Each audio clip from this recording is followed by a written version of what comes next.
Hello, everyone. It's your girl Miracle Sims, and tonight I'm chatting with Miss Susie Hayes. And friends, if you're ready to learn more about her, then stay tuned. No, you see what I'm about. Not hard to figure out that I'm not the type of girl that goes around and fools around. Think I'm so done with that crazy part of my past. So don't get so old to ask, 'cause I Welcome won't back to forget God, it. Sex, So and free Love. I am over here with Miss Susie Hayes. How are you? I am doing well and I am very excited about being here. Thank you so much for this opportunity. I'm looking forward to this conversation. I have no idea where we're going, but I think it's going to be good. Yes, I agree. I agree. Like I said earlier, thank you so much for visiting us. Look, welcome to God, Sex, and Love. I can't wait to learn more about you and your endeavors as well. If you could start by telling us where you're from and just a little bit about what you have going on. Okay. I am in Denver, Colorado. In fact, I am a Denver native, which is rare in this part of the country. And I've lived here all of my life. And I help people become freed from stuck Mm, by helping them access internal resources they never knew they had to create what they never knew they could. mm. And I do that through counseling, coaching, hypnosis, writing, and speaking. And I've been doing that for a little over 40 years. And that's my passion. That's my calling. I realized a couple years ago when I wrote my book, Freed from Stuck, that in all of the different realms in which I work, that was actually what I was doing. Mm, wow. Oh, okay. Who knows where we're going for real then today? I don't know. That's awesome. I do have a few friends in Colorado. So hey to Colorado. All right, great. Well, next time you're in the state, we'll have to connect in person. I know. Well, see, I've never been, but I What? do have a friend that's up, and I haven't been yet. So hopefully one day I'll keep that in mind. Everybody, I got the invitation, right? Okay. All right, we've all heard her. Everybody from Colorado, we've heard you, so we're expecting it now. Yes, indeed. Yes, indeed. So I mean, well, can't wait to learn more about that. I mean, free from stuck. I love that phrase. And then I love that you're saying that with you're helping people uh with things that they didn't know that they could do, and obviously tapping into even more than that. So yes, please tell us more about that. I mean, because 40 years of that type of work is definitely intriguing, to say the least. So how did you get into it? Let's start there. How did you get into what you're doing now? Well, I was actually in graduate school and I was completing my master's in education, and I was attending a seminary at that time. And we would have chapel every day. And I was sitting in chapel one day, and the speaker said, "So with Jesus, you're never alone." And I sat there and I thought, so if with Jesus I'm never alone, why do I feel so alone? Mhm. And I got up and I walked out of the chapel, and there was one of the professors from the counseling department who was standing there. And I said, "I need to talk to you." And that began my journey into my own personal therapy. And from that, then I decided to stay and get an additional master's in counseling. So I moved from the educational realm into the counseling, but I really integrated it in that I went and developed several counseling centers. And then I eventually exited from church ministry and was primarily doing private practice. But I really found the journey to be amazing with regard to my own healing, but I also found it to be intriguing to have the honor of being able to come alongside people in their lives and really help them discover who they really were. Not Mhm. just to heal from hurt and loss and trauma and pain and suffering and disappointment and all of those things that we experience in our humanity, both in our history as we grow up and even as adults, the challenges that we face. But to be able then to really move beyond those healing points and really get connected with who we really are created in the divine energy. And when we access that, when we get really clear about that, it changes everything in our lives, because we realize that we really do have amazing gifts and talents, insight, intuition. We've been created these wonderful beings. And once we get that, then we understand that we can problem solve as we go through life. And that is very freeing. You know, often we get stuck just because we don't believe that we can figure out how to get out of it. And when we begin to access that truth at a foundational level, it makes everything else better. Oh man, I don't know. That's very true. That's very true. Everything you just said there.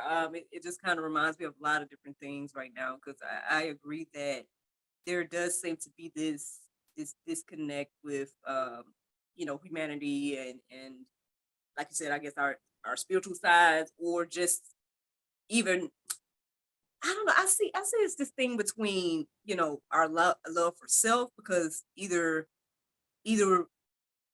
not say there's only two types of people in the world, but like it just seems as if either people love and think so highly of themselves, or they're the opposite and don't think much of themselves. Like there, and I'm sure there's different variations in between those two types of people, but I don't know. I feel like I've seen with both of those, it's like it's either one or the other, and so and then yeah, what you said there just kind of makes me think about, like, those times where those that don't feel as if they are worthy, um or don't think much of themselves or whatever. It's like they live this life without hope, or like you were saying earlier, feeling alone and things like that.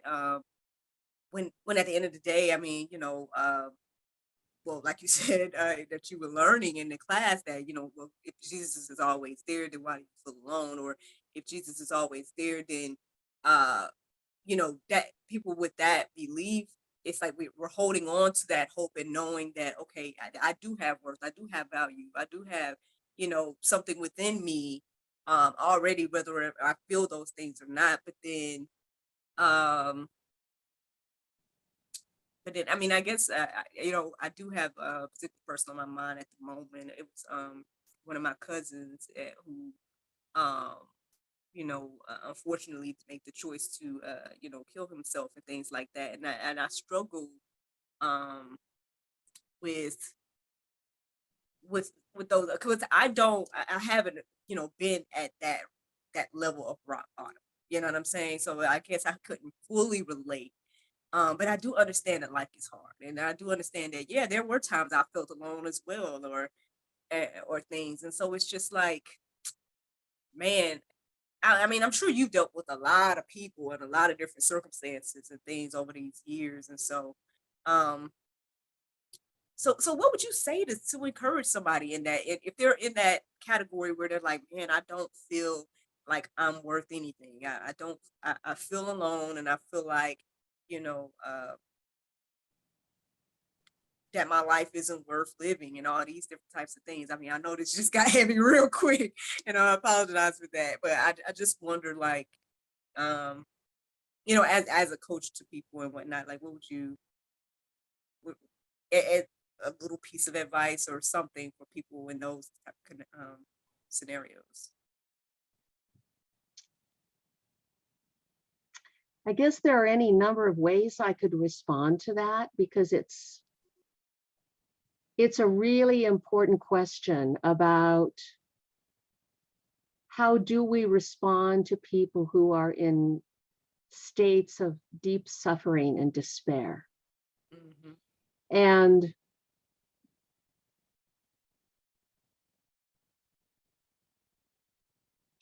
I think of the reality that even when it's cloudy outside and it's overcast, we still know that the sun is there, even when we don't see it. And at night, even when the sun is not there, we know that it is there, and we know that it will return again, and we will see it again. And I think that's the faith experience of trusting that however difficult this pain is right now at this moment in time, it will pass, because everything passes. Right. Joyful things pass as well as sad things. And so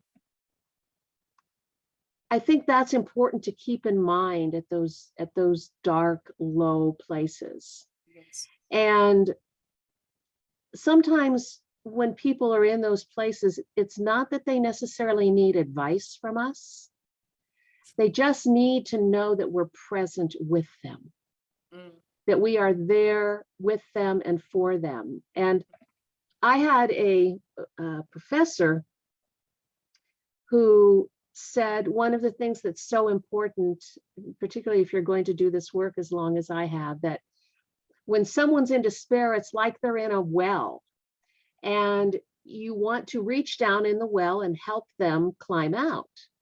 But what you don't want to do is climb into the well with them, because if you do that, you're not going to be able to help them. And that has served me really well, both professionally and personally, that I come alongside people is how I see it. I come alongside, I walk along with you in your journey, and I listen. I just listen. And I let you know that I hear what you're feeling, and that I, to the best of my ability, am understanding what you're sharing with me, that I feel honored to be here with you at this point in your life. And I am here to encourage you, to uplift you, to share insight if that's what you want or need. And that most importantly, I trust that you will figure it out. I trust that you have the capacity to come through. I trust that you have all of those internal resources to move your life forward. And I think at those times also to be compassionate and patient without buying into victimization. That's really, really important, because sometimes people have been victimized, and that must be acknowledged and honored and given time to heal. But sometimes people will tend to get caught into a victim mindset where they begin to see the world from that perspective. And it really doesn't serve anyone to support them in that. It's what really is important is to be able to say, yeah, this happened and it sucked and it was wrong and it was bad and it's so unfortunate and I'm so sorry that it happened. And I also have confidence that you'll make it through. You'll make it through. And that is really, I think, the best that we have to offer. And sometimes that's enough. And unfortunately, sometimes it's not. Sometimes the despair or the darkness is so great. Sometimes there are biochemical factors that are at play. Sometimes there are perspective or perception issues with regard to the despair that people just, they don't see another option other than taking their lives. And that always feels sad when we see that. And yet, if they really felt that they had a better option, if they really believed it, they would have held to that. And so we do what we can. Yes, we show up as best we can. I think you answered that beautifully. Thank you. I know I put you on the spot with that one and everything, but yeah, I guess I just was really just thinking about that when you were saying the things you were saying. Because I know, like, yeah, like you said, sometimes we'll try to understand like where people are coming from, or like why people think the way they do, or things like that. And I know there's people that have the degrees and whatnot that has the better understanding in regards to psychology and whatnot. But even so, I mean, each individual person is still, unique and stuff. So I mean, there's only probably so much that we can actually know about, like, why a specific person does a specific thing or not. But yeah, I appreciate you for taking the time to answer that and give us a sneak peek at what that would look like, you know, for someone coming to you. I mean, well, and also it seems that, coming to you, right, for your services would probably, at least seems like someone would be on the right track or something like that. Because at least they aren't alone, or even if they do feel alone, if they're coming and seeking you for your service and assistance and whatnot, then um, that is something that at least again will hopefully show them that, oh well, there's one person here with me at least, or however many other people, uh, throughout the experience and whatnot. So yeah, yeah, yeah, just random thought there. Well, and I think certainly having the years of experience and training that I have helps, right? But I guess what I would hope your viewers would also appreciate is that uh, it really is about the quality of our relationships with one another, that we show up and are present with one another. And it's not about necessarily expertise or education or experience, although those things are sometimes important and necessary to seek professional help. But sometimes a good friend, a grandmother, a pastor, a next door neighbor can say the simplest, most wise thing that can make the difference. And so I guess I want to encourage your listeners to say to them, don't underestimate your own influence in the relationships around you. Don't underestimate what you have to offer in your love and your compassion, in your own wisdom, in your own life experience, in your own insight, and allow yourself to follow that inside yourself. Allow yourself to follow that internal guidance, and just be present. That can make all the difference. Sometimes we think we have to say or do something, and sometimes we just don't. Sometimes just being there is enough. Yes, ma'am. I was just going to say that that's a beautiful point to be made as well. And so, look, already, man, we just a few minutes in. Look at these gems this lady has dropped for us today. I do want to hear more about your you saying your personal experience there. That question is what led you to kind of, I would say, kind of go deeper and say, okay, I need a little bit more information about this and everything like that. And then you said that you were going on this personal journey, as you were learning to help heal others. You ultimately are healing yourself in that process and whatnot as well. I would love to hear more about that. So how was that going for you? Well, what I came to understand for myself, as we understand clinically in developmental history, is that the messages and the beliefs of our childhood are the most profound and powerful messages that shape us to become who we are. And so the most powerful influences in our life are initially authority figures, and for children with their peers, their siblings, their friends. And we are born open and vulnerable to life. We are completely dependent when we are born. And so we rely on our parents to teach us about who we are, about others, and about the world and how it all operates. That's what parenting is, yes, is to prepare a child to be able to go out into the world and to live their lives with autonomy and hopefully with success and with joy. So the messages that we receive when we're very young, predominantly experientially, are the ones that shape us. And part of that is because we do not yet have abstract thought developed until we're a little bit older. That doesn't start to really come around till about age 5 or 6. So when we're little toddlers, we first of all began to, as we grow from being an infant to about 2 or 3, we began to get a sense of self. And we discover the word no. And we realize that we are separate from other people.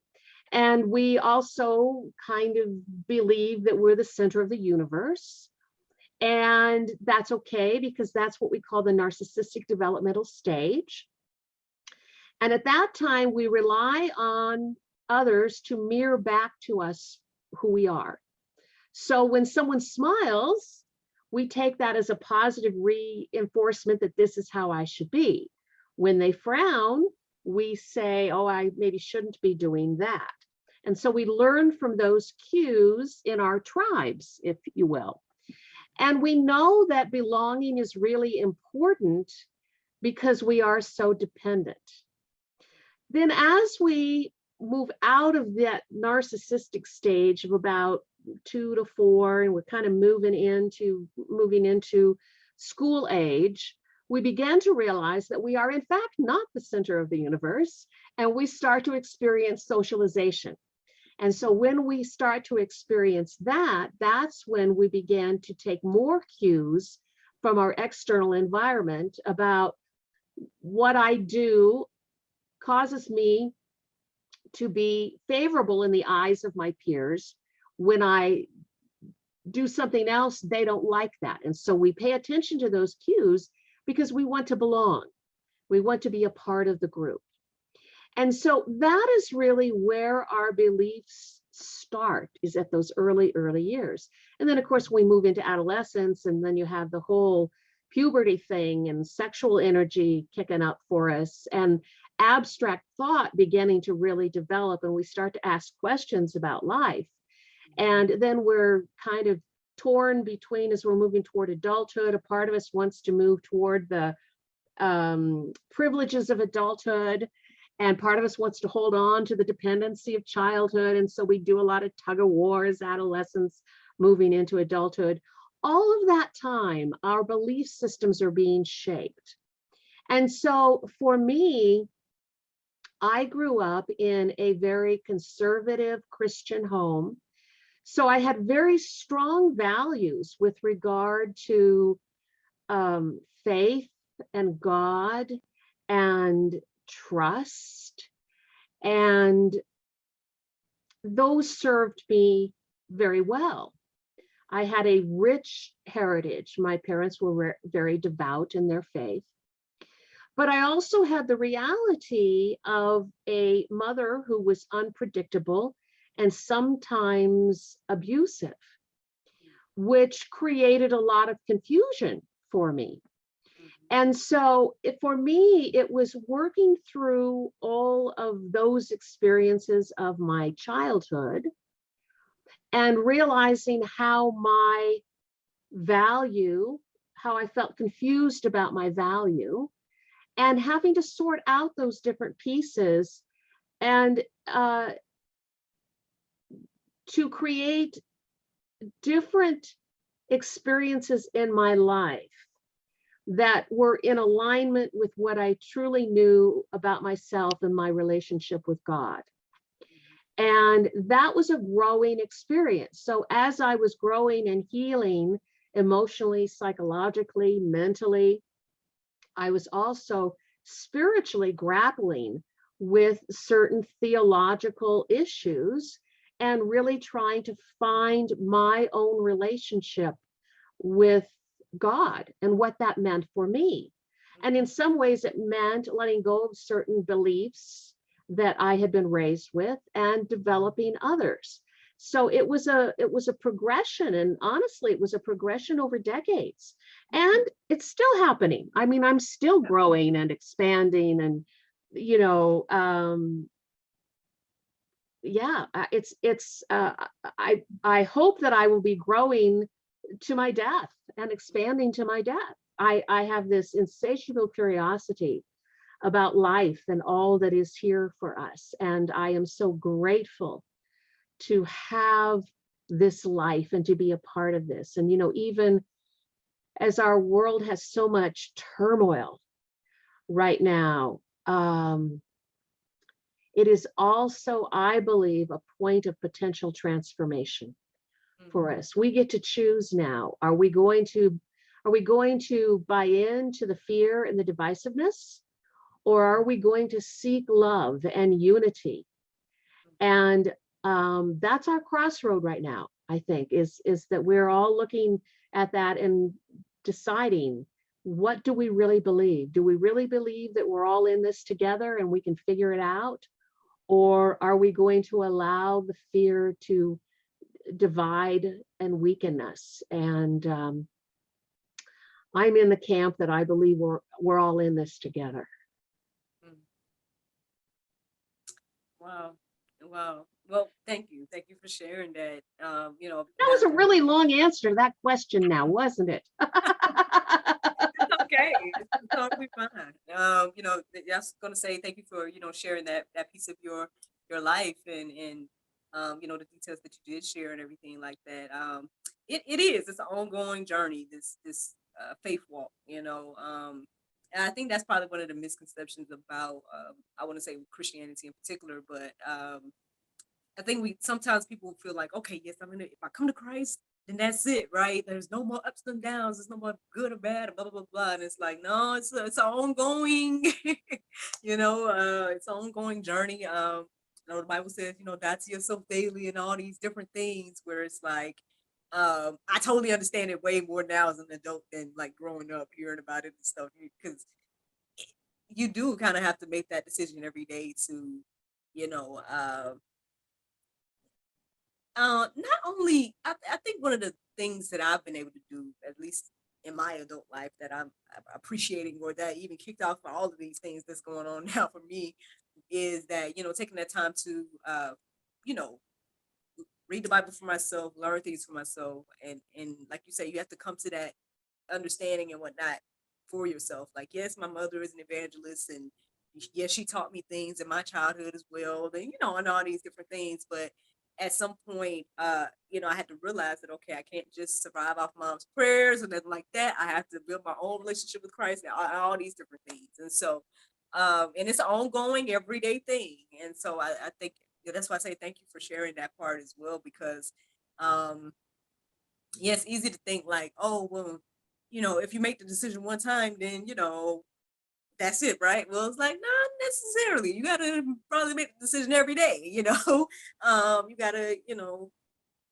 still get into the word and read it. You can't just be like, okay, you don't have any understanding of, for example, anything biblical, but then you're like, you're a believer. It's like, how, and all those different questions that we can ask along the way. But yeah, it is. It's an ongoing journey, and I'm glad you're on yours, man. I'm glad you're on yours, and that you want to be. I know you said it a minute ago too, that you hope that you keep learning, until your dying day, and that's a honor. I feel like that's an honorable, uh, you know, way to look at it, as well as I believe that's what God wants us to do, as well, to be seeking Him every day and all those different things and building that relationship and everything. So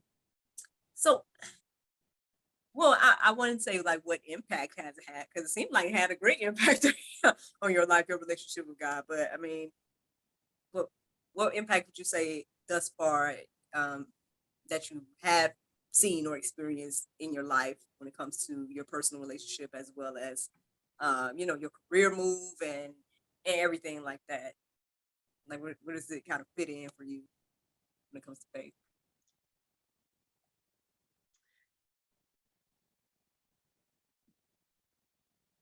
For me, the realization of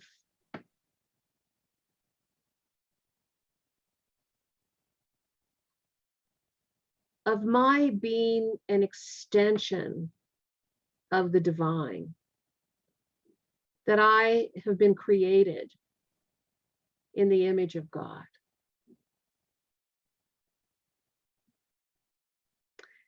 And you know this as a creator, yes?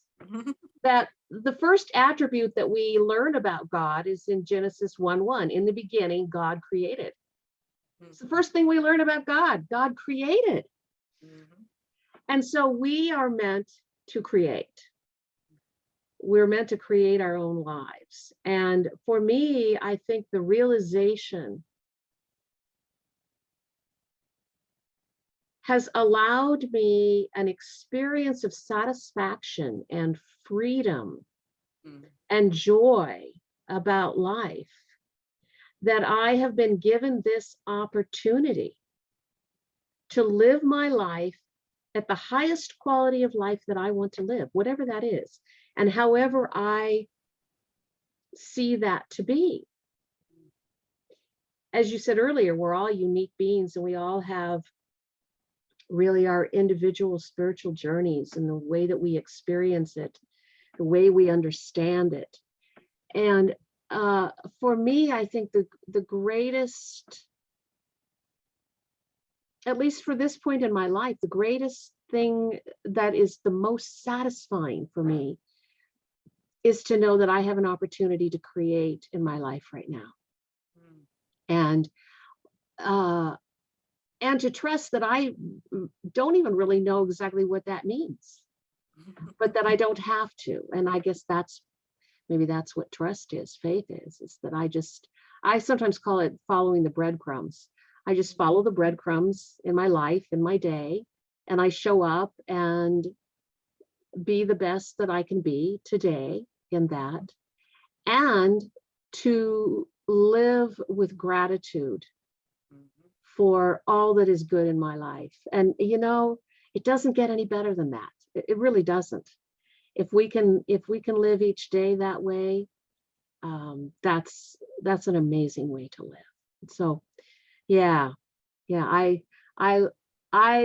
enjoy my life and I enjoy who I am and what I'm doing, and I'm so thankful for the opportunities I have to create and to give and contribute and participate and learn. Being a human is an amazing experience, and I'm enjoying the journey. That's beautiful, man. That is beautiful. Yes, I'm with you. I'm with you on that. And because that is one of my favorite things as well. The creating aspect, because when it comes to different ideas or different, things where it's like, okay, it started off with this thought, and then, you know, either I've written it down or keep a note here, keep a note there, and then next thing I know, different doors and opportunities have opened where the thought come into fruition. It's just one of those things where you're like, man, like I remember when this was just a dream or a thought, and now it's, look where it is and everything. So And do you connect that with the God energy in you? Like that's an expression of God. I believe so. I believe that the things that, whatever those things are that he had put in my heart to do, especially the things that, have been brought to fruition and whatnot, I can't do nothing but, like you say, be in gratitude and thankful that, that he even gave me the thought to do it, and that he allowed me to be able to see it come together and stuff. So yeah, I definitely, feel like that goes hand in hand with, God and the creativity and everything. It's, for me, it's just been such a blessing. I know I talk about this all the time. People probably are tired of seeing this on here, but I mean, I just know at the end of the day,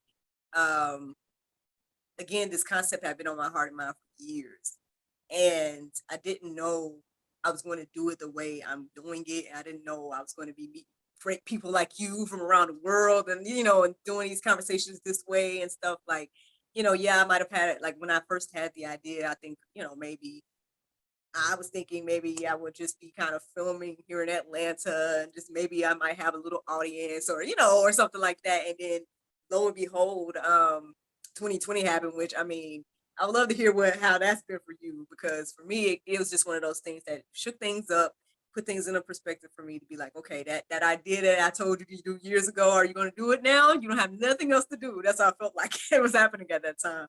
And lo and behold, like me just challenging myself to uh get close to God and Bible study every day and stuff like that. And I was like, I'm just gonna do daily inspiration. I started off as daily inspiration, and it's since then everything else, like all the rest of my goals and dreams and things, just kept flowing every time, you know, just one thing to another. I started doing daily inspiration. Next thing I know, doors open for me to start doing the talk show, which I was like, which was the original concept, which I was like, oh, okay, I guess I'll do this talk show now, and it just kept going, and like I published books and just so many different things, so many goals that I had over the years that started to just see them come together. And it's just like, I'm excited because it's just like, I don't know what else is next. I know there's some things in the works, obviously, but like, who knows, and again, each amazing person that I've been able to talk to on the show as well, it blows my mind every time. Because at the end of the day, I know that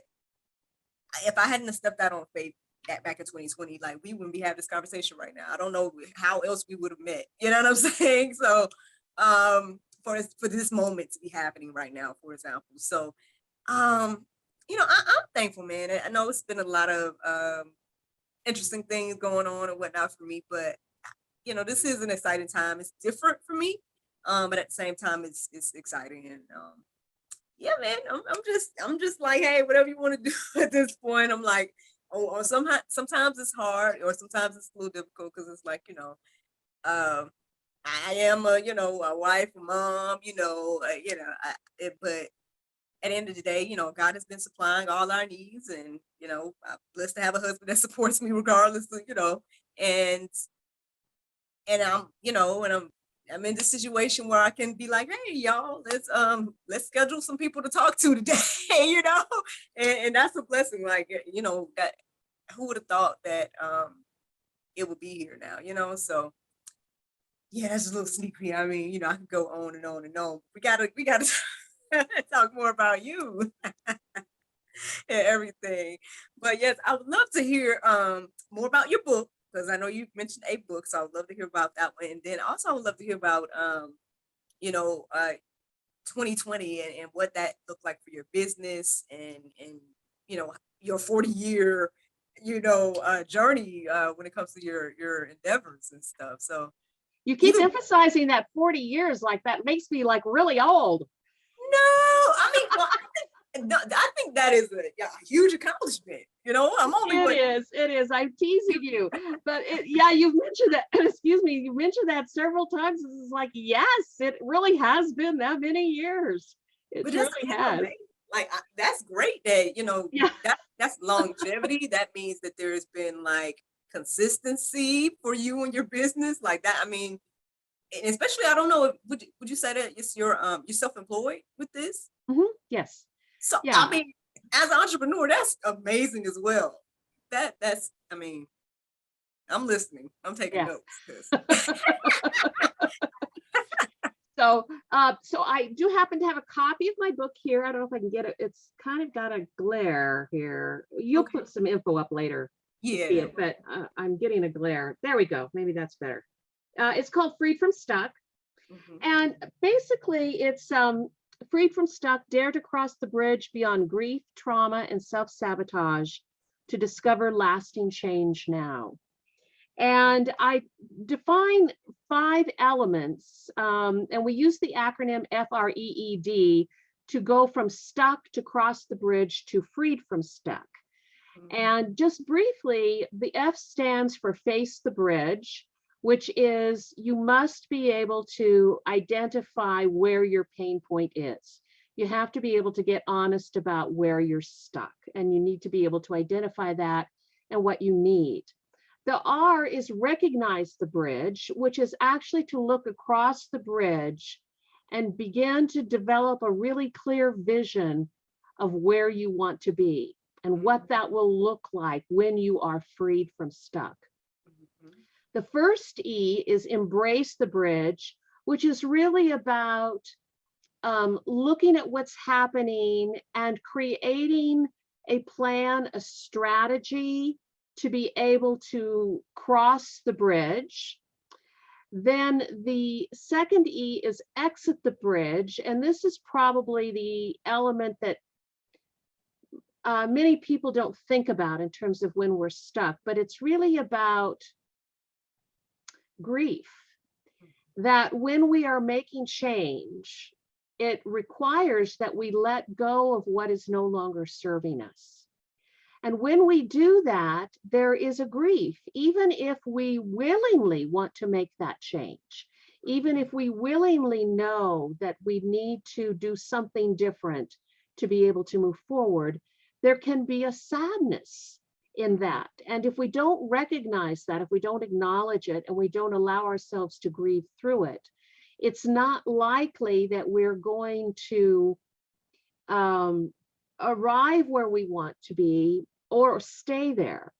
So the D then is the destination, and in arriving at our destination, we also discover our destiny, meaning that very often when we are moving through the transformational process of moving from stuck to freed from stuck, there is a transformation that happens at a deeper level where we get in touch with what I talked about earlier, and that is about who we are. And I call it the blueprint of our soul, that we really began to understand who we were created to be and how we were meant to live our lives in alignment with our soul's blueprint. And then when we arrive at that place where I'm living the way I want to live, I have what I want, the relationship or the goal, the change of habit, freedom from the addiction, whatever that is that we're working on, we're healing through. We also know that it's important that one, we have some accountability in that, and also that we know that there's going to be another bridge, because there's always another bridge.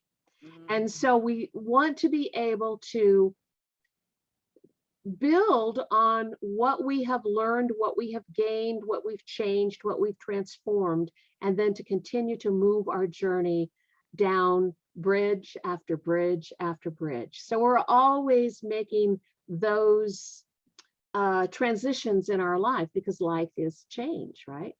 And so that's kind of the essence of the book. And then you asked about how was 2020 for me. Well, I certainly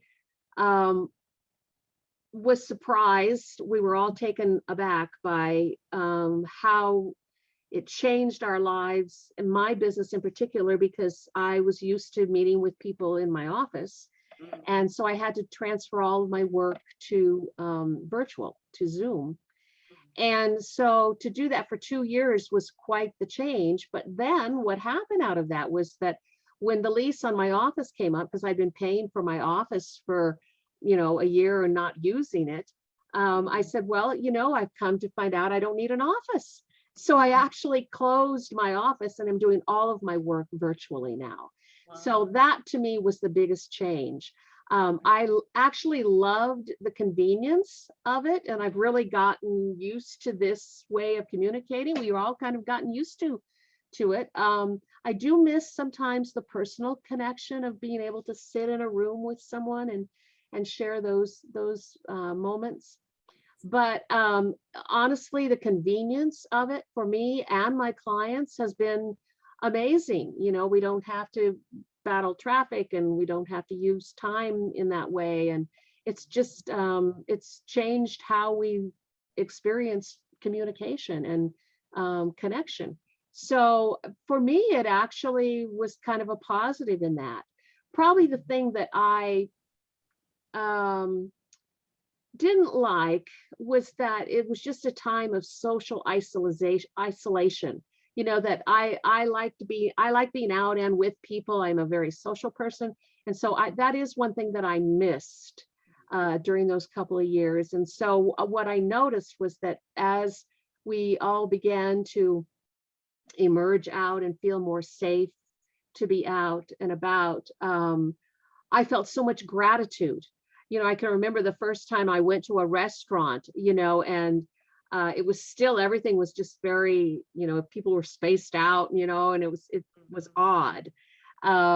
But I felt again such gratitude. It's like I didn't really appreciate this experience of how nice it was to go and have, a meal prepared and someone to serve us. And,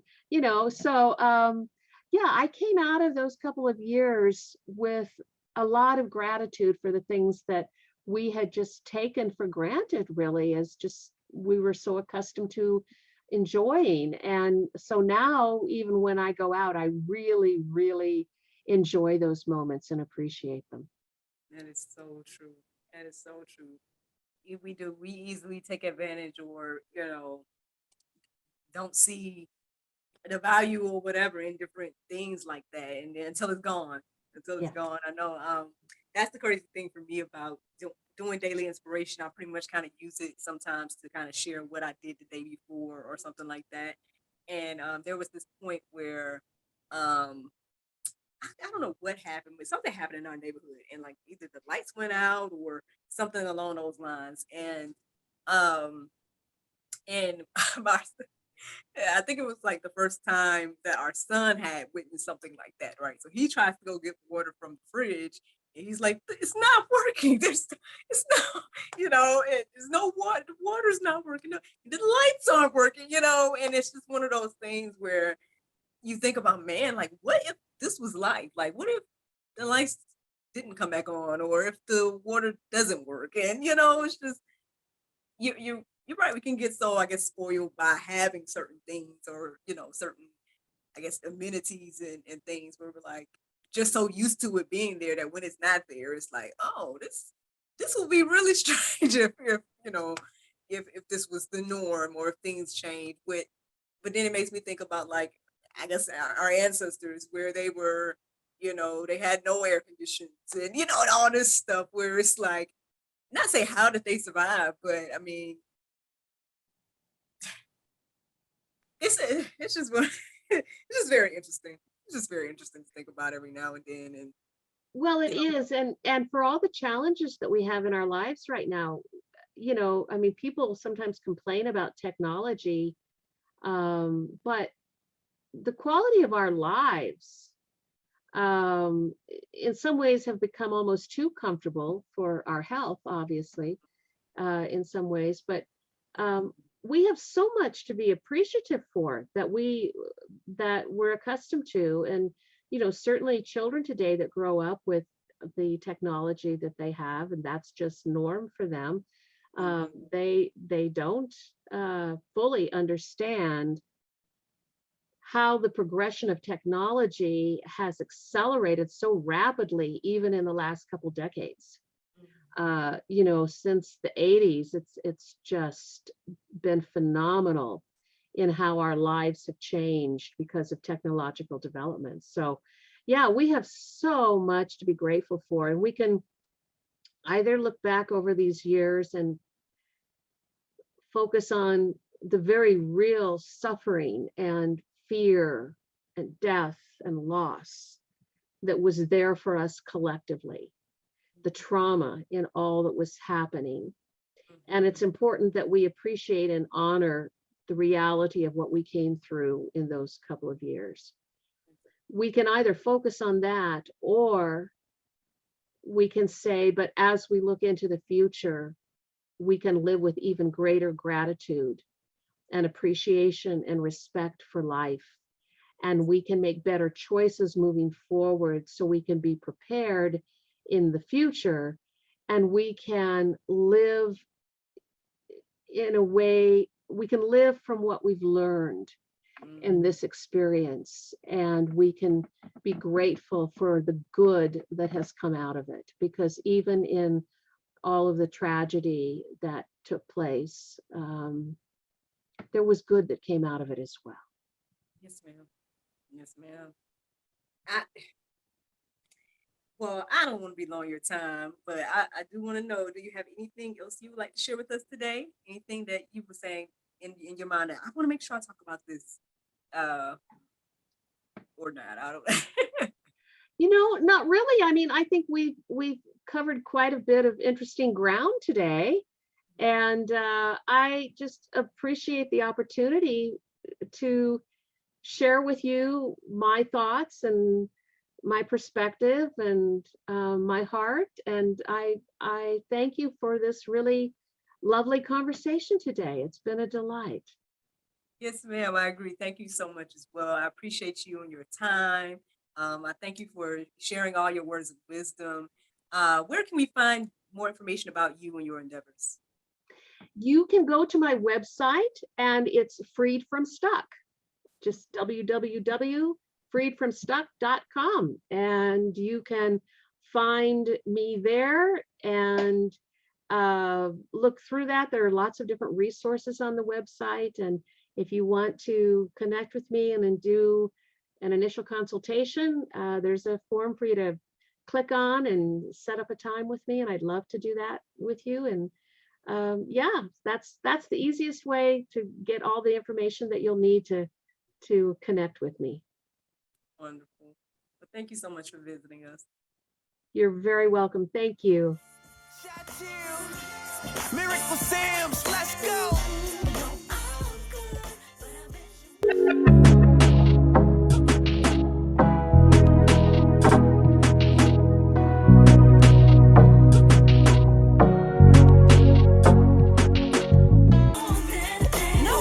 You see what I'm about. Not hard to figure out that I'm not the type of girl that goes. Thank you so much for watching God, Sex, and Love. And thank you to Miss Susie Hayes for visiting us tonight. I hope that you all enjoyed the conversation and learned a little bit more about getting freed from stuck. Feel free to check out her book and her endeavors. And don't forget to like, subscribe, and share. Have a good night. Bye-bye. Have a wonderful